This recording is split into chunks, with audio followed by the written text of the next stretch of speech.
My name is Mr. Dube, the owner of this shop. So we advertised a post, then you were one of the listed candidates. Yes. Just briefly about this organization, see, takes a cell phone.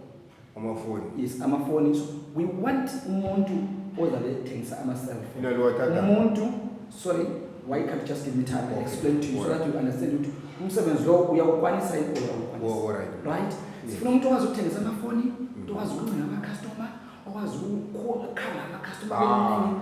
The more sithola ama-customer, the more our business grows. The more we earn a lot of money, the more our company becomes a brand. You understand? So briefly, sifuna umuntu othengisa amafoni angazi ukuthi ungawukwanisa into omsebenzi. Mina vele leyo ezisebenza mntana. Yes. Just sorry. Your name? Mahlalela. Mahlalela. Yes. Okay. Ngambiza Mahla. Mahla. Okay, it's okay. So, can you do this job?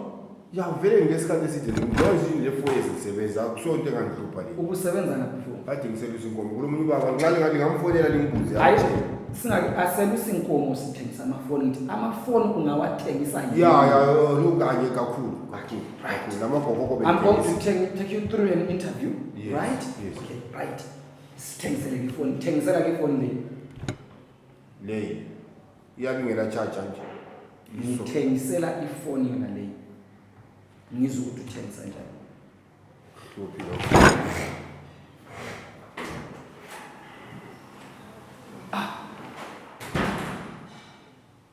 Hazo yakubonga uyabuthana abantu benkomo.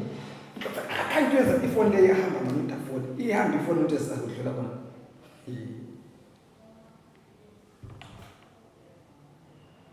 Hello, Mahlalela. Kanti usuyathatha ifoni uhamba la njani during the interview? I said, sithengisela ifoni, ungathathi ifoni during the interview. Bisi ifoni leyo ngapha. No, yeah, ikho ngitsho ukuthi ifoni le mina yalithengisela. Nxa lifuna ifoni yenu, ngafuna ifoni yakho leta $200. Kuphela utheni mina ngithengisela ifoni ubulibona ukuthi ngiyakwanisa yini. Yeah, ikukwanisa kwakhona ngicela $200 ngafuna ifoni yakho. Kuphela full stop.